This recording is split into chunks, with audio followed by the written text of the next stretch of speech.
नमस्कार दोस्तों, स्वागत है आपका वन आवर स्कूल में। आज से हम शुरू करने जा रहे हैं कक्षा 10th यानी क्लास 10th की एनसीईआरटी मैथमेटिक्स, जिसमें हम यूपी बोर्ड और सीबीएसई बोर्ड दोनों के लिए वीडियो बना रहे हैं, क्योंकि एनसीईआरटी का सिलेबस यूपी बोर्ड और सीबीएसई बोर्ड दोनों के लिए एक समान है। आज से हम शुरू करने जा रहे हैं चैप्टर नंबर 1, जिसका नाम है रियल नंबर। हिंदी में हम इसको बोलेंगे वास्तविक संख्याएं। तो शुरू करते हैं। रियल नंबर, वास्तविक संख्याएं। वास्तविक संख्याएं अपरिमेय संख्या और परिमेय संख्या दोनों से मिलकर बनती है। परिमेय संख्या यानी कि रैशनल नंबर्स, ये ऐसे नंबर्स होते हैं जिनको हम p अपॉन क्यू के रूप में लिख सकते हैं, जैसे 4/3, 2/4, 5/6। जितने भी ऐसे नंबर जिनको हम p अपॉन क्यू की फॉर्म में लिख सकें, वो सारे रैशनल नंबर्स या परिमेय संख्याएं कहलाती हैं। और अपरिमेय संख्याएं ऐसी होती हैं जिनको हम p/q के रूप में नहीं लिख सकते, जैसे √2, √3 एटसेट्रा। बहुत सारी संख्याएं होती हैं। तो रियल नंबर की परिभाषा हो जाएगी कि परिमेय संख्या और अपरिमेय संख्याओं को दोनों को एक साथ रख लिया जाए तो हमारी रियल नंबर यानी कि वास्तविक संख्याएं हो जाती हैं। यही real number NCERT 10th class का पहला चैप्टर है, जिसके बारे में हम आगे पढ़ेंगे। अब हम सीखेंगे एक्सरसाइज 1.1 का पहला क्वेश्चन, जो कि है express each number as a product of its prime factor, यानी कि निम्नलिखित संख्याओं को अभाज्य गुणनखंड के गुणनफल के रूप में व्यक्त कीजिए। जिसमें सबसे पहला क्वेश्चन है 140।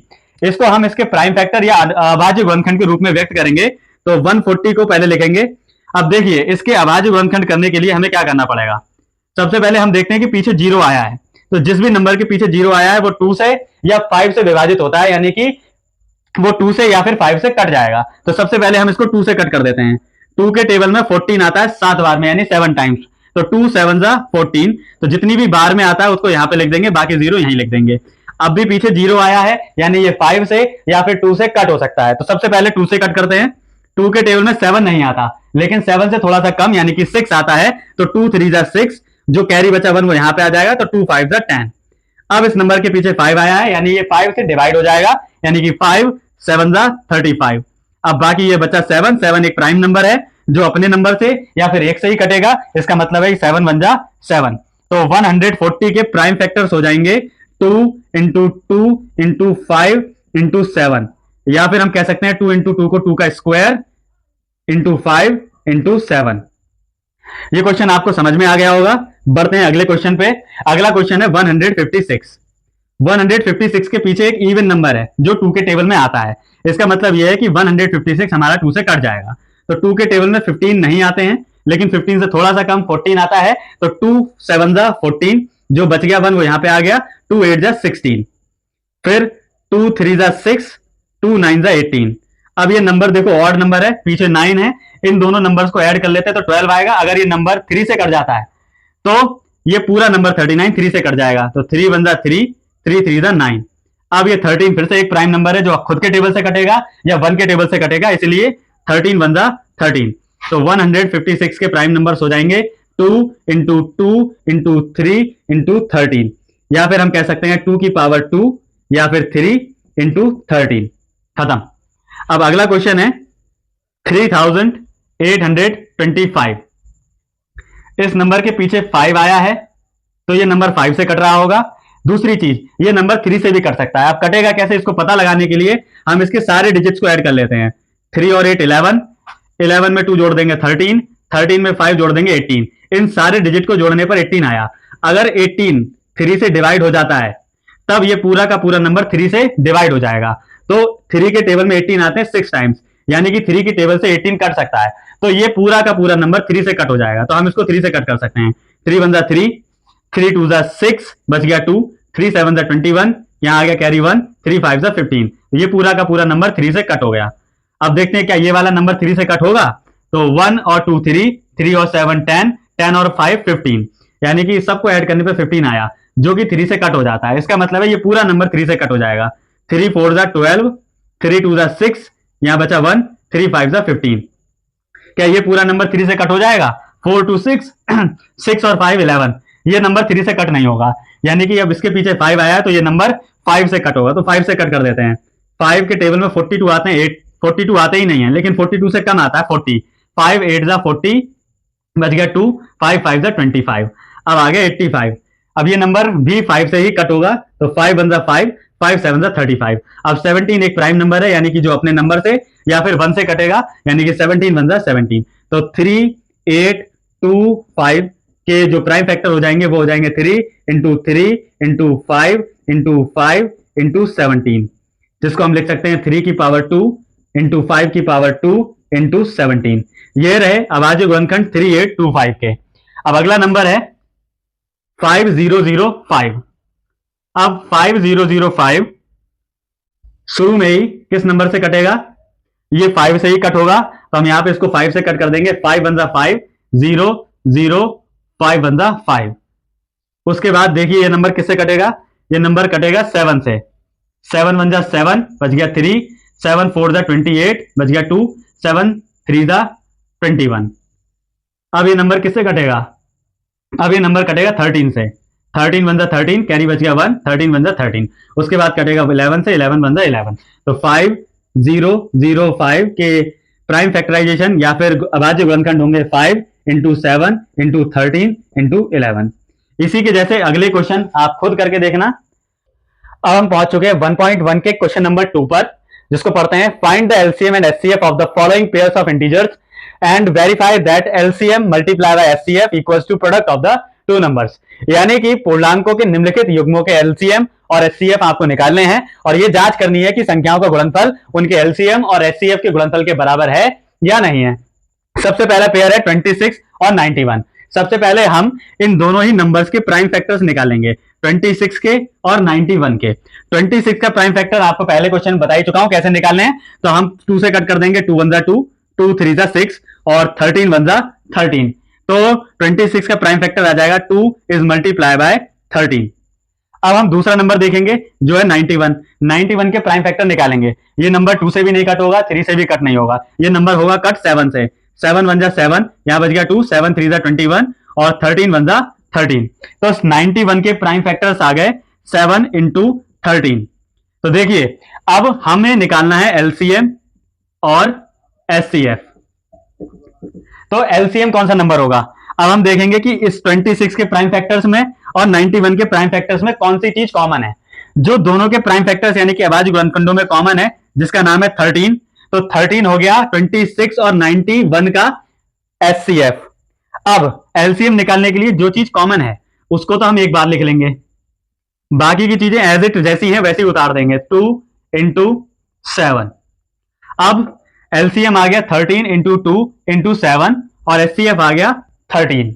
एलसीएम को अभी हम और सॉल्व करेंगे। अगर हम 13 और 2 की मल्टीप्लाई कर दें तो आएगा 26 और 26 की मल्टीप्लाई होगी 7 से। तो 26 की मल्टीप्लाई हम 7 से कर देते हैं। 7 6 42, कैरी लग गया 4, 7 2 14 और 4 18। तो एलसीएम आ गया 182। ठीक, तो हमने 26 और 91 का एलसीएम निकाल दिया जो आया 182, एचसीएफ निकाल दिया जो आया 13। लेकिन क्वेश्चन में कुछ और एक्स्ट्रा कहा है। यहाँ पे कहा verify that LCM into HCF equal to product of the number, या फिर संख्याओं का गुणनफल बराबर एलसीएम और एचसीएफ। तो इसको वेरीफाई करने के लिए हम यहाँ पे हेडिंग डाल देते हैं वेरीफाई। तो यहाँ पे आ जाएगा LCM into HCF equals to product of number या फिर संख्याओं का गुणनफल। तो एलसीएम हमारा क्या आया? हमारा एलसीएम आया 182, एचसीएफ आ गया 13, हमारी संख्याएं हैं 26 और 91। हम इन दोनों संख्याओं की मल्टीप्लाई कर लेते हैं कहीं रफ में। 182 की मल्टीप्लाई कर देते हैं 13 से। 182 की मल्टीप्लाई होगी 13 से। 3 2 6, 3 8 24, कैरी लग गया 2, 3 1 3, 3 और 2 5, 2 8 1 जोड़ देते हैं 6 6 13 2 2 3 6 6। इनकी मल्टीप्लाई करने पे आया 2 3 6 6 इक्वल्स टू 26 और 91 की भी मल्टीप्लाई कर देते हैं। तो 26 और 91 की मल्टीप्लाई करेंगे तो मिलेगा 9 6 54, कैरी लग गया 5, 9 2 18, 18 में 5 ऐड कर देंगे तो आएगा 23, दोनों को ऐड कर देंगे तो आएगा 2 3 6 6, 2 3 6 6, जो कि दोनों बराबर आए हैं। यानी कि अगर एलसीएम और एचसीएफ दोनों बराबर आ जाते हैं संख्याओं के गुणनफल या प्रोडक्ट ऑफ नंबर के, तब हमारा ये एलसीएम और एचसीएफ वेरीफाई हो जाता है कि भाई दोनों नंबर इक्वल आ गए। 2 3 6 6 इक्वल्स टू 2 3 6 6। तो 26 और 91 का एलसीएम हो गया 182, एचसीएफ हो गया 13। और वेरीफाई करने के लिए ये फॉर्मूला है, संख्याओं का गुणनफल बराबर एलसीएम और एचसीएफ। सारी वैल्यूज को पुट कर देंगे, एलसीएम की जगह एलसीएम, एचसीएफ की जगह एचसीएफ, प्रोडक्ट ऑफ नंबर की जगह प्रोडक्ट ऑफ नंबर, दोनों को सॉल्व कर दिया, आंसर आ गया।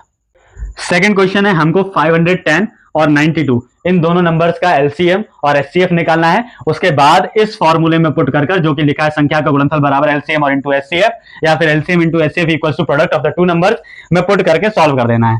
तो सबसे पहले हम 510 का प्राइम फैक्टर निकाल लेते हैं, उसके बाद हम 92 का प्राइम फैक्टर निकालेंगे। तो 510 का प्राइम फैक्टर होगा 2 2 4, 2 5 10, 2 5 10, उसके बाद 5 5 25, 5 1 5, फिर कटे जाएगा ये 3 से, 3 1 3, 7 21 और 17 1 17। उसके बाद 92 को कट कर देते हैं, 2 4 8, 2 6 12, 2 2 4, 2 3 6 और 23 1 23।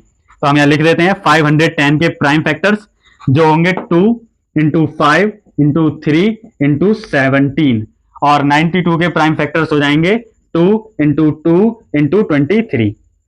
अब हमें निकालना है एलसीएम और एचसीएफ। यहां एलसीएम निकालेंगे तो एलसीएम क्या आएगा, देखो जो दो संख्याएं उसमें कॉमन दिखाई दे रही है उसको हम लिखेंगे एक बार। 510 के प्राइम फैक्टर और 92 के प्राइम फैक्टर में हमें सिर्फ एक संख्या दिखाई दे रही है कॉमन, जो है 2। तो हम यहाँ पे 2 को लिख देंगे एक बार, बाकी की सारे के सारे नंबर्स को एज इट वैसे ही लिख देंगे। 5 into 3 into 17 same, 5 into 3 into 17 same आ गया, उसके बाद 2 इंटू 23 भी सेम आ जाएगा, तो 2 इंटू 23 भी सेम आ गया। और एचसीएफ में जो नंबर कॉमन आया वही एचसीएफ होता है, तो एचसीएफ में केवल 2 ही कॉमन आ रहा है, तो इसमें सिर्फ 2 ही एचसीएफ है। एलसीएम में हम सारी नंबर्स की मल्टीप्लाई कर लेते हैं। 5 2 10 और 10 3 30, 17 2 34 और 23। तो 2 5 10, 10 3 30, 17 2 34 और बचा 23। इन तीनों नंबर्स की भी मल्टीप्लाई कर लेते हैं। 34 और 23 की पहले करते हैं। 3 4 12, कैरी लग गया 1, 3 3 9, 3 3 9 और 1 10, 2 2 4, 2 4 8, 2 3 6, 2 8 7। इन दोनों की मल्टीप्लाई करने पर आया 7 8 2 मल्टीप्लाई बाय 30। अब इन दोनों की भी मल्टीप्लाई कर देते हैं, तो आएगा 7 8 2 इज मल्टीप्लाई बाय 30, 0 0 0, 3 2 6, 3 8 24, कैरी लग गया 2, 3 7 21 और 2 23। सबको ऐड कर लो, 2 0 6 4 3 2, यानी ये सबका एलसीएम मल्टीप्लाई करने के बाद आया 2 3 4 6 0। तो 510 और 92 का एलसीएम है 23,460 और एचसीएफ है 2। अब हम इसको वेरीफाई करते हैं। वेरीफाई करने के लिए हम सीधे सीधे फॉर्मूला लगा देंगे, LCM 234,600 into HCF 2 equals to first number into second number. पहले हम 234,600 की मल्टीप्लाई 2 से कर देंगे, जो नंबर यहाँ पे है तो डायरेक्टली मल्टीप्लाई कर देते हैं। 0 का 0, 2 6 12, कैरी लग गया 1, 2 4 8 और 1 9, 2 3 6, 2 2 4, 4 6 9 2 0। इन दोनों की मल्टीप्लाई करने पे आया 4 6 9 2 0। अब यहाँ पे 510 और 92 की मल्टीप्लाई कर देते हैं, तो यहाँ रफ में हम लोग काम कर लेते हैं। 510 और 92 की मल्टीप्लाई कर देते हैं। 2 0 0, 2 1 2, 2 5 10, 9 0 0, 9 1 9, 9 5 45। तो अब इनको ऐड कर लेते हैं, 0 2 9 6 4, तो आ गया आंसर 46920। यहां पर भी आप देख पा रहे हैं कि एलसीएम और एचसीएफ का मल्टीपल और 510 और 92 के मल्टीपल दोनों का दोनों मल्टीप्लाई बिल्कुल सेम आ रही है, यानी कि ये भी इस फॉर्मूले के अकॉर्डिंग वेरीफाई हो चुका है। एक्सरसाइज 1.1 के क्वेश्चन नंबर 2 का थर्ड क्वेश्चन आपकी एक्सरसाइज में और दे रखा है, जो आप खुद करेंगे। नहीं आएगा तो आप हमें कमेंट में बताएंगे, वो हम आपको वीडियो में बता देंगे। अब हम पहुंच चुके हैं क्वेश्चन नंबर 3 पे, जिसको पढ़ते हैं। अभाज्य गुणनखंड विधि का प्रयोग करके निम्नलिखित पूर्णांकों का एचसीएफ और एलसीएम ज्ञात कीजिए। इंग्लिश में find the LCM and HCF of the following integer by the applying the prime factorisation method. यानी कि हमको दिए गए तीनों इंटीजर्स का एलसीएम और एचसीएफ निकालना है। तो कैसे निकालेंगे? तो सबसे पहला मेथड जो हमने सीखा था इससे पहले, उसमें हम क्या करेंगे, 12 की, 15 की और 21 इन तीनों के प्राइम फैक्टराइजेशन यानी कि अभाज्य गुणनखंड निकाल देंगे। 2 के टेबल में 12 आता है 6 टाइम, 2 के टेबल में 6 आता है 3 टाइम्स और 3 1 3। तो 12 के प्राइम फैक्टराइजेशन हो जाएंगे 2 इंटू 2 इंटू 3। 15 के प्राइम फैक्टराइजेशन करते हैं, 3 5 15, 5 1 5। तो 15 के प्राइम फैक्टराइजेशन आ जाएंगे 3 इंटू 5। उसके बाद 21 के करते हैं, 3 7 21, 7 1 7। तो 21 के आ गए 3 इंटू 7। अब देखिए एलसीएम और एचसीएफ निकालने के लिए क्या करना पड़ेगा। जब हमें 12, 15 और 21 का एचसीएफ चाहिए, तो हम इन तीनों के प्राइम फैक्टराइजेशन में वो नंबर ढूंढेंगे जो कॉमन है, यानी जो तीनों में एक जैसा आता है। तो इन तीनों के प्राइम फैक्टराइजेशन में देखो कौन सा नंबर कॉमन आता है। तो हमें इन तीनों के प्राइम फैक्टराइजेशन या अभाज्य गुणनखंडों में 3 नंबर कॉमन दिखाई दे रहा है। जो नंबर कॉमन दिखाई दे रहा है वो है एचसीएफ। और एलसीएम निकालते वक्त करते ये हैं कि जो नंबर कॉमन दिखाई दे रहा है उसको तो हम एक बार लिख लेते हैं, बाकी के बचे हुए नंबर को एज इट लिख लेते हैं। तो 3 कॉमन दिखाई दे रहा था, उसको हमने एक बार लिख लिया, बाकी के बचे कुछ नंबर्स को हम ऐसे ही लिख लेंगे मल्टीप्लाई में, 2 इंटू 2 इंटू 5 इंटू 7, और इन तीनों नंबर्स की मल्टीप्लाई कर देंगे। कर देते हैं, 3 2 जा 6, 6 2 जा 12, 12 5 जा 60, 67 जा 420। तो 12, 15 और 21 का एलसीएम है 420 और एचसीएफ है 3। नेक्स्ट क्वेश्चन में बढ़ते हैं। नेक्स्ट क्वेश्चन में हमको 17, 23 और 29 का एचसीएफ और एलसीएम दोनों निकालने हैं। कैसे निकालेंगे? सबसे पहले हम 17 का प्राइम फैक्टराइजेशन करेंगे, फिर 23 का करेंगे, फिर 29 का करेंगे, और हमें ये तीनों के तीनों नंबर ही प्राइम नंबर्स दिखाई दे रहे हैं। प्राइम नंबर का मतलब होता है ऐसे नंबर जो खुद के टेबल से कटे या 1 के टेबल से कटे। तो ये सारे नंबर खुद के टेबल से कटेंगे। 17 बन जा 17, 23 बन जा 23, 29 बन जा 29। इन सब के प्राइम फैक्टर हैं 17 इक्वल टू 17 इंटू 1, और 23 के हैं 23 इंटू 1, और 29 के हैं 29 इंटू 1। तो इनका एलसीएफ एचसीएफ आएगा जो तीनों में कॉमन है वो है 1, तो एचसीएफ हो गया 1, और एलसीएम आएगा जो तीनों के अनकॉमन चीजें बती 17 इंटू 23 इंटू 29 इंटू 1। इन तीनों की हम मल्टीप्लाई कर लेंगे, जो भी आंसर आएगा वो एलसीएम होगा। मल्टीप्लाई कर देते हैं रफ में। तो सबसे पहले मल्टीप्लाई कर देते हैं 17 की 23 से, 3 7 दा 21, कैरी लग गया 2, 3 1 दा 3 2 5, 2 7 दा 14, कैरी लग गया 1, 2 1 दा 2 और 1 3, तो 1 9 3 और 3 9 1 की मल्टीप्लाई कर देंगे 29 के साथ। अब 29 के साथ मल्टीप्लाई कर देते हैं, 9 1 दा 9, 9 9 दा 81, 9 3 दा 27, 27 और 8 35, 2 1 दा 2, 2 9 दा 18, कैरी लग गया 1, 2 3 दा 6 और 1 7, 9 3 5 और 8 13, कैरी लग गया 1 11। तो इसका आंसर आ जाएगा 11 3 3 9। तो 17 23 और 29 का एलसीएम आया 11339 और एचसीएफ आया 1।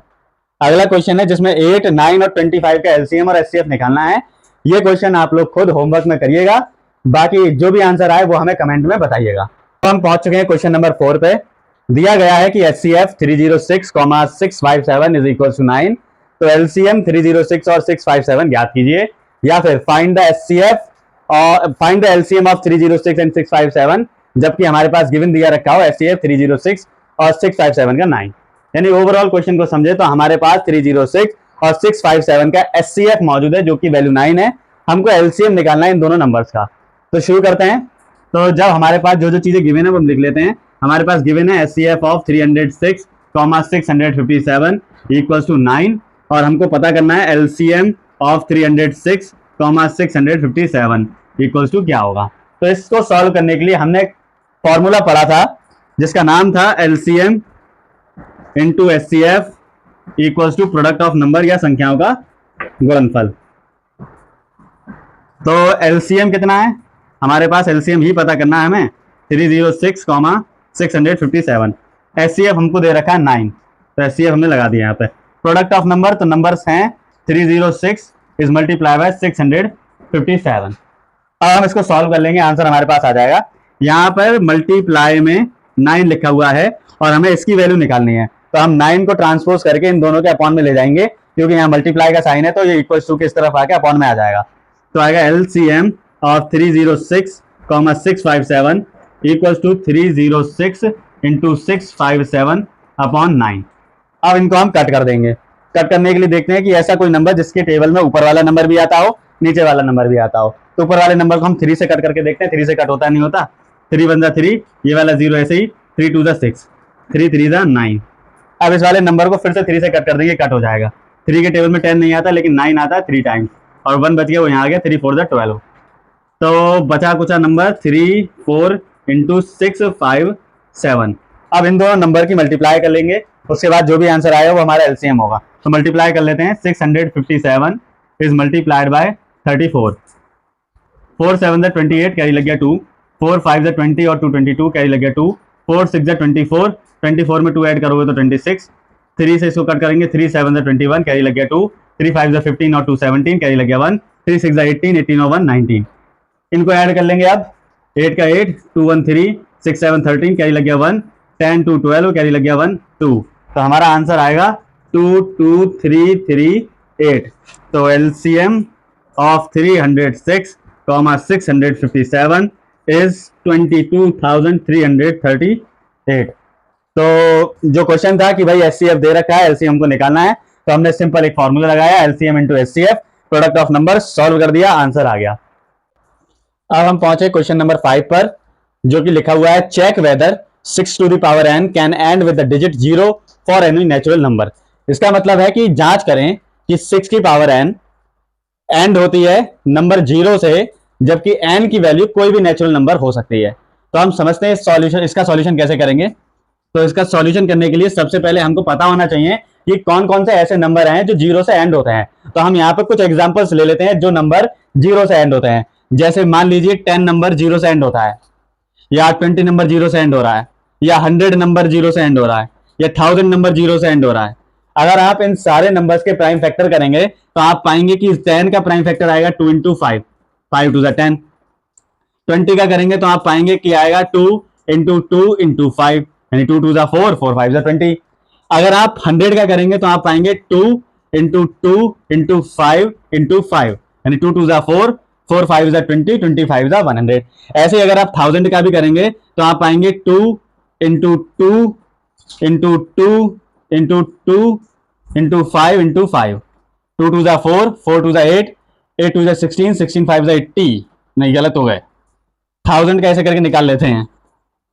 2 5 10, 0 0, 2 2 4, 2 5 10 0, 2 1 2, 2 2 4, 2 5 10, 5 5 5 2 10, 5 5 25, 5 5 25, 5 1 5। तो 1000 के प्राइम फैक्टर आ जाएंगे 2 into 2 into 2 into 5 into 5 into 5। तो आप यहाँ पे एक चीज नोटिस कर रहे होंगे कि जिन भी नंबर्स के लास्ट में 0 आया है उन सब के प्राइम फैक्टर में एक चीज कॉमन है, वो है 2 इंटू 5 का पेयर। इसका मतलब है हम यहां पर कह सकते हैं कि any number which ends with digit 0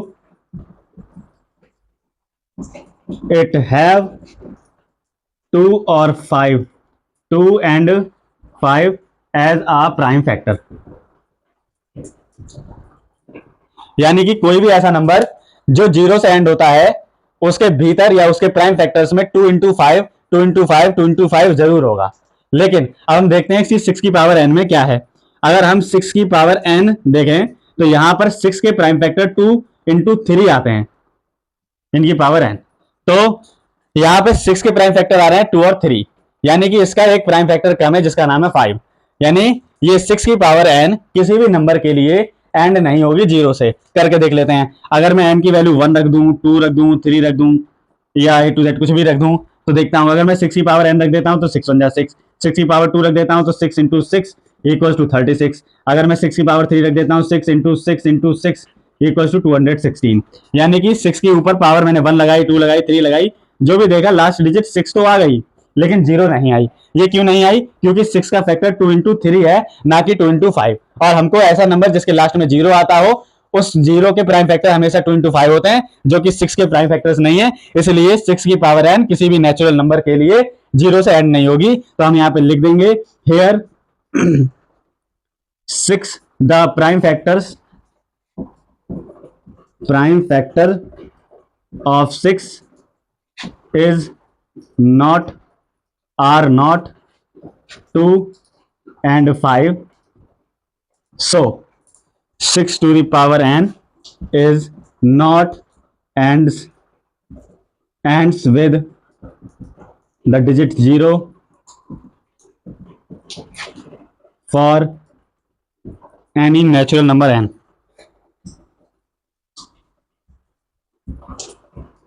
समाप्त। अब क्वेश्चन नंबर 6 जो कि कहता है explain why 7 into 11 into 13 plus 13 और 7 into 6 into 5 into 4 into 3 into 2 into 1 plus 5 are composite numbers. Hindi में बोलते हैं समझाइए कि 7 इंटू 11 इंटू 13 प्लस 13 और 7 into 6 into 5 into 4 into 3 into 2 into 1 plus 5 भाज्य संख्याएं क्यों हैं। अब यहाँ पे सबसे पहले हम दो चीजों के ऊपर ध्यान दे लेते हैं। एक है कंपोजिट नंबर, जिनको हम हिंदी में भाज्य संख्याएं कहते हैं, और दूसरे हैं प्राइम नंबर्स, जिनको हम अभाज्य संख्याएं कहते हैं। अब प्राइम नंबर्स वो होते हैं जो या तो खुद के टेबल में आए या वन के टेबल में आए। जैसे कि टू एक ऐसा नंबर है जो या तो टू के टेबल में आता है या वन के टेबल में आता है। ऐसे ही 3 एक ऐसा नंबर है जो या तो खुद के टेबल में आता है या वन के टेबल में आता है। 5 खुद के टेबल में आता है या वन के टेबल में आता है। 7 वन के टेबल में आएगा या खुद के टेबल में आएगा। तो ऐसे नंबर से जो कि खुद के टेबल से कट जाए या वन के टेबल से कटे वो प्राइम नंबर्स कहलाते हैं, यानी अभाज्य संख्याएं कहलाती हैं। और ऐसे नंबर जो कि जैसे कि 10 2 इंटू 5 इंटू 1 से कट रहा है, जैसे कि 25 5 इंटू 5 इंटू 1 से कट रहा है। ठीक, ऐसे ही 12 2 से कट जाएगा, 6 से कट जाएगा, 4 से कट जाएगा, 1 से कट जाएगा, खुद से भी कट जाएगा। यानी कि कुछ ऐसे नंबर्स जो खुद के टेबल से भी कट जाते हैं और दूसरे नंबर से भी कट जाते हैं, वो नंबर भाज्य संख्याएं कहलाते हैं। यानी कंपोजिट नंबर्स ऐसे नंबर जो खुद के टेबल में भी आए और बाकी दूसरे नंबर्स के भी टेबल में आ सकते हैं, वो कंपोजिट नंबर या भाज्य संख्याएं कहलाती हैं। और प्राइम नंबर्स यानी कि अभाज्य संख्या ऐसी संख्याएं होती हैं जो या तो खुद के टेबल में आए या वन के टेबल में आए। तो यहाँ पे हमको यही बताना है कि भाई दो नंबर जो हमारे पास दे रखे हैं 7 इंटू 11 इंटू 13 प्लस 13 और 7 into 6 into 5 into 4 into 3 into 2 into 1 plus 5, ये दोनों के दोनों नंबर ही कंपोजिट नंबर क्यों हैं या भाज्य संख्याएं क्यों हैं, हमको ये बताना है। तो हम क्या करेंगे, इसमें देखिए, इसमें 13 और 13 हमको दो नंबर कॉमन दिखाई देते हैं, तो हम 13 बाहर निकाल लेंगे, हम कॉमन कर लेते हैं। कॉमन करने के बाद क्या जाएगा 7 इंटू 11 इंटू 1 प्लस 1। अब इनकी मल्टीप्लाई कर लेते हैं हम, तो मल्टीप्लाई करने के बाद हमको मिलेगा 13 इंटू 77 प्लस 1। इन दोनों को सॉल्व कर लेते तो आएगा 13 इंटू 78। अब हम इन दोनों की मल्टीप्लाई कर लेते हैं कि भाई 78 और 13 की मल्टीप्लाई करने पर कितना आएगा। तो हम 3 8 जा 24, क्या लग गया 2, 3 7 जा 21 और 2 23 और 1 8 जा 8, 1 7 जा 7, 4 11 क्या लग गया 1, तो 1014। यहाँ पर हमारा सॉल्यूशन आएगा 1014। अब देखिए कंपोजिट नंबर या भाज्य संख्या बताने के लिए हमको इसके प्राइम फैक्टर्स करने पड़ेंगे। तो हम 1014 के प्राइम फैक्टर्स कर देते हैं। 2 5 जा 10, 2 7 जा 14। अब ये 3 से कट हो जाएगा, 3 1 जा 3, 3 6 जा 18, 3 9 जा 27, फिर ये 13 से कट हो जाएगा, फिर ये 13 से कट हो जाएगा। तो यहाँ पे 1014 के प्राइम फैक्टर्स आ जाएंगे 2 इंटू 3 इंटू 13 इंटू 13। तो मैंने आपको बताया था कि भाज्य संख्याएं ऐसी संख्याएं होती हैं जिनके प्राइम फैक्टर उनका नंबर यानी कि जो खुद है वो छोड़कर और 1 के अलावा भी दूसरे नंबर्स हों तो वो कंपोजिट नंबर होते हैं। तो यहाँ पे 1014 के प्राइम फैक्टर्स 2 3 13 और 13 ढेर सारे फैक्टर्स हैं, तो ये कंपोजिट नंबर या भाज्य संख्या है। तो हम यहाँ पे लिख सकते हैं here the factors of 1014 2 3 13 13 are more than 2 factors, so 7 into 11 into 13 plus 13 is composite number। और जब आप इसको हिंदी में लिख रहे होंगे तो बताएंगे यहाँ पर 1014 यानी कि 1014 के फैक्टर्स 2 3 13 13 हैं, यानी कि ये फैक्टर्स दो फैक्टर से ज्यादा हैं, यानी दो भाज्यों से ज्यादा हैं, इसलिए 7 इंटू 11 इंटू 13 प्लस 13 एक कंपोजिट नंबर यानी कि भाज्य संख्या होगा। ऐसे ही हम नेक्स्ट क्वेश्चन करेंगे एज इट सेम। आप 5 को कॉमन लेना चाहें तो कॉमन ले सकते हैं, बाकी ऐसे भी सॉल्व कर सकते हैं। तो हम यहाँ पे कॉमन ले लेंगे, जैसे ही आप 5 को कॉमन ले लेंगे तो बचेगा 7 इंटू 6 इंटू 5 नहीं आएगा, into 4 into 3 into 2 into 1 plus 1। इन सब की मल्टीप्लाई कर देंगे तो आपको मिलेगा 1008 और इसको ऐड कर देंगे तो आएगा 1। अब इनको जब ऐड कर देंगे तो आ जाएगा 1009। अब इन दोनों नंबर्स के मल्टीप्लाई कर देंगे तो मल्टीप्लाई करने के बाद हमारे पास आएगा 5 9 45 05। अब इस वाले नंबर के लिए हम फैक्टर्स करेंगे, तो फैक्टर्स करने के बाद क्या आता है देखते हैं। तो 5045, देखिए सबसे पहले ये 3 से कट होगा नहीं, 5 से ही कट होगा, तो 5 1 5 0 0 5 9 45 और ये एक प्राइम नंबर है यानी कि खुद के टेबल से कटेगा या 1 से कटेगा, तो ये 1009 से ही कट जाएगा। तो 5045 के फैक्टर्स आ जाएंगे 5 इंटू 1009 इंटू 1। तो यहां पर भी वही बात कि भाई 5045 के फैक्टर्स खुद का टेबल और 1 से ज्यादा प्राइम फैक्टर्स यानी कि भाज्य हैं, प्राइम फैक्टर्स यानी कि गुणनखंड है, इसलिए 5045 यानी कि 7 into 6 into 5 into 4 into 3 into 2 into 1 plus 5 भी एक भाज्य संख्या है। इसका मतलब यह है कि यह भी एक कंपोसाइट नंबर यानी कि एक भाज्य संख्या है। और भाज्य संख्या क्यों है? क्योंकि इसके प्राइम फैक्टर यानी कि अभाज्य गुणनखंड भी खुद के टेबल और 1 से ज्यादा हैं। 5 इंटू 1009 इंटू 1 लैंग्वेज आप इसके जैसी लिख लेंगे हिंदी और इंग्लिश में।